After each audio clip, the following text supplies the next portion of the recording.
Everybody, and welcome to our council meeting of the 14th of September. If we could all please stand for our opening karakia. Te taua mai runga, te taua mai raro, te taua mai roto, te taua mai waho, kia tau mai te mauri tū, te mauri ora, ki te katoa, auhie, huie, tāhie. We have no apologies today. Great to have a full house. Welcome everybody. Are there any conflicts of interest? There's no public forum, no announcements by myself, any minor matters not on the agenda. Any announcements by management? None. Confirmation of the draft minutes of the ordinary meeting of council held on Thursday the 31st of August. Could I have a mover and seconder, please? Thank you, Councillor Crystal and Councillor Mawson. All those in favour, please say aye. Aye. Against, carried. Right, we'll get stuck straight into it. Our first agenda item is the guidance document for building consenting post-cyclone Gabrielle. And we have Malcolm Smith, and I'll also invite you to introduce your counterpart there to present the paper, please. Welcome. Okay, through the Mayor, firstly, can we take the report as being read? This is Nathan Spear from Rice Spear. He is the architect of the guidance document and was also behind the report in front of you. So, yeah, if everyone has read the report, we're here to answer any questions you may have or give you a brief background. Excellent, thank you, Malcolm. Councillor Bowe. Through you, Madam Mayor. Malcolm, I just wondered, for the sake of people watching the live stream, if we could just have a bit of a verbal summary, because they won't have access. Well, they might, but it would be helpful. Thanks. Okay, through the Mayor, the basis of the guidance document is to inform our building consent customers. Post-Cyclone Gabrielle, those in the Cat 1, 2, 3. It's also to provide regional conformity with Hastings and Central Hawke's Bay councils so that there's consistency across the region. That's the short version. Excellent, thank you. Open up any further? Deputy Mayor Brosnan. Thank you, Malcolm, for the paper. One of the, just reading through your options that you've put forward, one of the things I was particularly interested in was this concept of providing the Section 73 notices as part of the Category 2 properties. I see that your recommendation isn't to forego doing that, which I think you've included as option 2. Just wanted to get some certainty that that's what the approach has been taken across the river at Hastings as well, and that you're set up to be able to do that, those 73 notices. Yeah, through the Mayor, I'll pass that over to Nathan since he's already presented to Hastings on this, so he knows their feelings better than I do. So, thank you. As the architect of this guidance document, Malcolm's right. So this has been through Hastings District Council, and the reason why this policy was set up is the need to balance, obviously getting the region back building again, but doing so in a way that doesn't unnecessarily expose all councils to unnecessary risk. So obviously there's a helpful situation in Napier in that there are no Category 2 properties. This is really targeted towards Hastings and Central Hawke's Bay, who do have a number of Category 2 properties, and those are the more difficult ones to process and to deal with in terms of natural hazards. But I can tell you confidently that the paper that's being presented today is very comparable to what was presented to Hastings a week ago and endorsed by that council. Thank you very much. Just to follow up to that, so just my understanding of that being that we don't have any Category 2 properties, we won't, our team, your team, Malcolm, won't be in a position we will need to assess applications and issue those Section 73 notices. through the Mayor, that is correct. Thank you. Quick question from myself, just seeking confirmation really. Part of the paper includes the Māori impact statement and reference to whenua Māori properties that sit in Category 3. We do not have any of those within the Napier City territorial boundaries, do we? Through the Mayor, not that I'm aware of. Perhaps, no, I'm getting shaking heads over there, so we'll take that as no. Thank you. Any further questions? No, okay. Very good. So the officer's recommendation before us includes 4 components: that we receive the report that we have before us, that we endorse the guidance for building consent applications in Hawke's Bay, that we note the legal opinion of the Honourable Paul Heath, who has confirmed the guidance document essentially gives effect to the Building Act and assists council to lawfully discharge its responsibilities under the Act. It goes into further detail. I won't read the whole thing out. And Part D, that we work with Hastings District Council and Central Hawke's Bay District Council to prepare a regional communication plan to explain the guidance document. If I could have a mover and seconder, please. Thank you, Deputy Mayor Brosnan, seconded by Councillor Price. Did you wish to speak to that? Very briefly, I think it was a really good paper for us to understand what those risks and coordinate the responsibilities across the building consent teams for the region. I think it makes a lot of sense for us to have a coordinated approach, and that guidance document I thought was very well set out, in that it also made it clear where there were areas where there's a little bit of grey or there's a little bit of room for interpretation, and it provides some guidance to all the different teams who will be implementing the legislation. So yeah, it was very helpful for me in my governance role just to see those risks covered off, and where there are areas that we'll need to work together. Those were sort of quite clearly highlighted as well, so appreciated. Councillor Price, nothing I further? think it's been said by the Deputy Mayor. Any further speakers to the motion? We will put that. All those in favour, please say aye. Aye. Against? Carried. Thank you, Malcolm. Thank you. Thank you very much. On to our second agenda item, which is the proposed LTP amendment moving forward from Cyclone Gabrielle deliberations. And we have Richard Miniker and Jess Allen to present the paper, please. Oh, and Anne, sorry.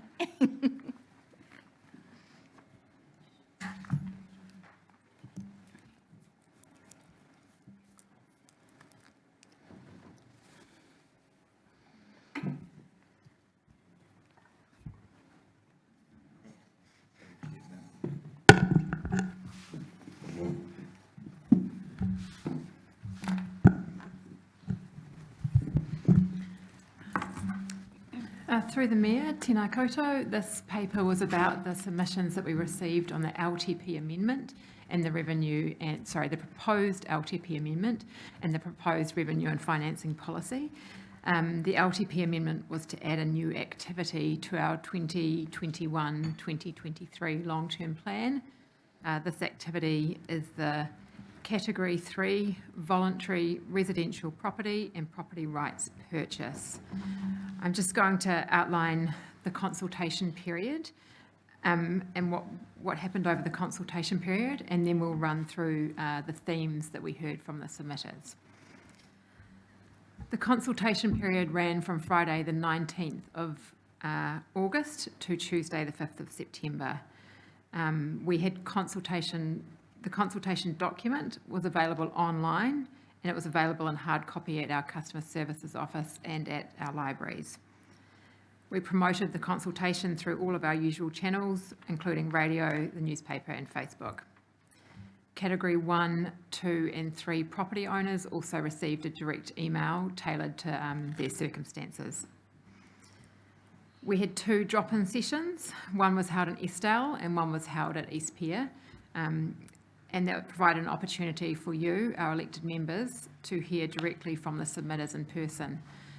There was also an additional drop-in centre in Taradale that was hosted by Hastings District Council, but Napier City Council was also there in attendance. We had an online questionnaire where submitters could provide feedback. I've got here Dr. Virgil Troy and Natalia Rick from SIL Research, who analysed the feedback that was received through the online submission. So we're going to pass over to them to provide a summary of that feedback. Thank you. Through the chair. For the benefit of those that haven't had the opportunity to read it, I'm just going to do a very, very quick summary. So as Anne mentioned, there was a collection period to collect the data and gain consultation feedback. In total, 85 people took up the opportunity to make a submission, And of those, just under 82%, that's 69 of the 85, they basically agreed that, sorry, I'm just sort of lost my place here. They supported the proposed amendment to the long-term plan, which of course allows the council to participate in the Crown's funding, regional funding offer. Just 15, that's 17% of respondents disagreed with the proposed amendments, and there was about 1.2%, one person who basically didn't provide a response either way as to what should happen. Furthermore, 23% of respondents indicated the presence of other matters or issues which were not outlined in the consultation, but they wanted to have their say anyway. So that was provided and passed on. And Sill Research was asked to assist in the overall analysis and the independent reporting of the findings in the document that you would have seen.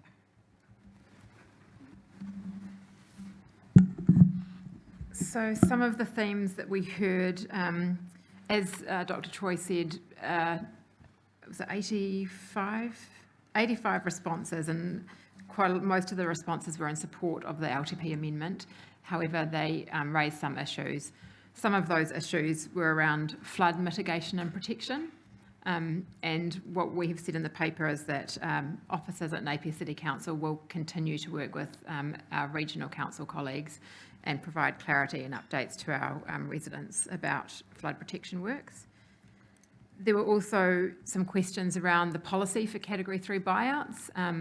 The policy is another paper that you're going to be hearing about today and later in this meeting. If that policy is agreed by the council, there will be an information pack that will be sent out to residents next week so that things will become a bit clearer for Category 3 residents. We also heard that that we do need to do from the submitters, that we do need to do something to protect and to make the residents in Category 3 areas move on. And so this was the best deal that was available. And another theme was about concern about impact on rates. And this concern was raised by people that did support the LTP amendment and by the 15 people that did not support the amendment. They were concerned about the impact on rates. The impact from the Category 3 buyout on rates is minor. However, there are other recovery costs that the council will incur over the coming years, including resilience works to the wastewater treatment plants. So that will be discussed in our next LTP, which is our 2024 to 2034 LTP. So that's going to be the time that we will work through all the projects then. So as we've said, most of the submitters did support the LTP amendment. A small number did not. That was 15 people that responded to the online questionnaire and one person that was at the online drop-in session. So the majority of people supported the LTP amendment, and officers recommend that the council adopts the amendment. We note the comments on financial impacts, but on balance, this LTP amendment will offer a solution to our Category 3 residents, and it will enable the deal with the government to be signed, which will unlock regional benefits. With regards to the revenue and financing policy, we had 8 submissions received on that policy. 5 were in support of the amendments and 3 did not support the amendment. These submissions raised similar themes to what we heard under the LTP submission, and officers recommend that the amendments to that revenue and financing policy are also adopted. These are our officer views, but a lot of you were there at those drop-in sessions, so you heard from some of the residents themselves. If you want to share those views at this council meeting, please do. Thank you very much, Anne. We'll open up to councillors for any questions they have, or if they did have anything further that they wish to share from their engagement with our community on this consultation. Councillor Price. Yes, I spoke to people at Eastdale and East Pier, and I got 100% strike rate with a few little ifs and buts, like we don't want the rates going up, but that was 100%. There was a bit of nervousness about from Bayview people about any flood mitigation going in that could cause problems to Bayview, but I've spoken to our officers and there's a process to go through that would make it very difficult for Bayview to be left, I was going to say high and dry, but that's what they want to be anyway. So thank you. Thank you. Councillor Bugg. Through you, Madam Mayor. Of the number of people who submitted, what proportion had been stickered 1, 2 or 3? And what was their response in terms of supporting or not supporting?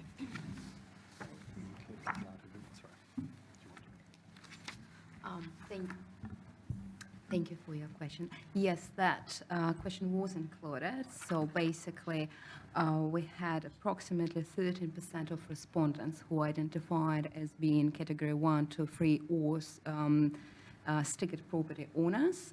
So it was, there were 11 respondents who identified that. And if we're looking at their actual responses, all of them, 100%, supported the LTP amendment.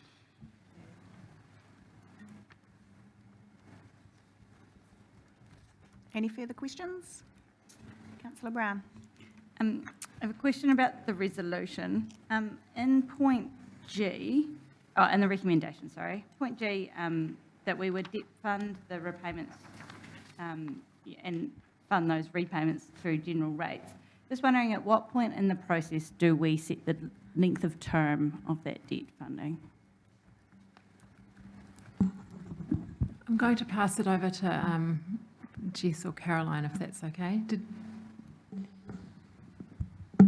We're proposing 25 years for the debt funding.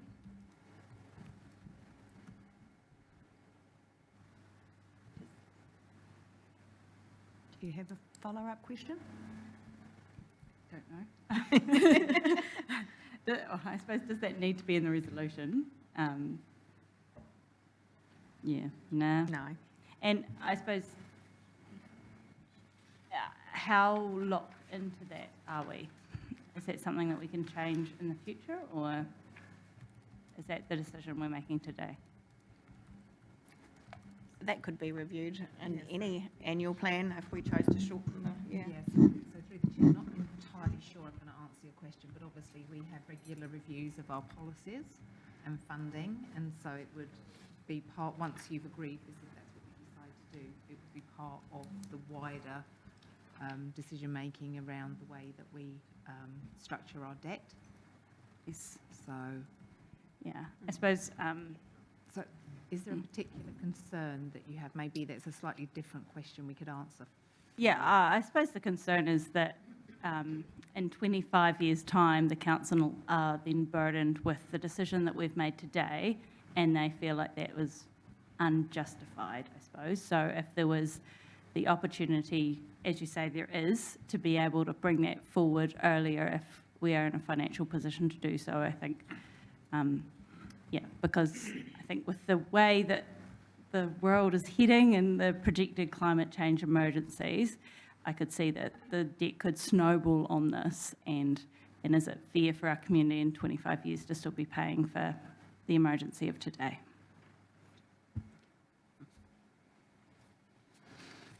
Any further questions? We do have an addition to come into the officer's recommendation, which is to delegate to the Chief Executive that the purchase of individual category residential property or property rights be executed within financial delegation, so the financial delegation of the Chief Executive. We've received advice that we do need to include this as part of our resolution. There was never any intent that the council would consider and sign off every individual sale and purchase agreement, and so this resolution is required to avoid that situation. So again, just to delegate to the Chief Executive that the purchase of individual category residential property or property rights be executed within financial delegation. Any questions with regards to that change? And so that sits inside this paper? Yes, we've been advised that we need to include that in this paper as part of the LTP amendment, yes. Right. Because just sort of understanding that, obviously as part of, there's a whole range of conditions that we're working through as part of that buyout, and some of that will have I remember there were disputes resolutions and things like that. This doesn't override the policy that will come around how the buyouts work as such. No. No. No, it's simply that under the Local Government Act, the Chief Executive is not allowed to buy or sell unless it's specified in the LTP, so we need to include it as part of this resolution. Thank you. Councillor Simpson. Through you, Madam Mayor, are there any properties that fall into this category that might exceed the CEO's current delegated authority? I don't believe so, no. Thank you. Okay, and then just one very tiny amendment as well. The final part of the resolution, just going to change, it says resolve the new activity, just not going to make that approve. So we have the full recommendation up on the screen. If there's no further questions or discussion, then I'm happy to move that from the chair. If I could have a seconder, please. Thank you, Deputy Mayor Brosnan. So I think first and foremost, I just want to say thank you to Anne, Richard and all the team that have been involved in this consultation with our community, and thank the community that have come to speak to us at our drop-in sessions and also make the written submissions. I think it has been really quite pleasing to see how supportive our community has been of this LTP amendment, recognising that this is a vital step forward to enable those parts of our community who have been severely impacted by the cyclone to start making some decisions about what is best for them and how they can start moving on with their lives. I fully endorse the proposed LTP amendment, and I'm looking forward to us now proceeding to the next stage of actually engaging with individual property owners to give them some certainty around their future. Deputy Mayor Brosnan? No further comments. Any other speakers? I'll put the motion. All those in favour, please say aye. Aye. Against? Carried. Thank you very much, everybody. And we now need to move into public excluded. If I could have, thank you, Councillor Mawson, Councillor Taylor. All those in favour, please say aye. Aye. Against? Carried. Just have a very brief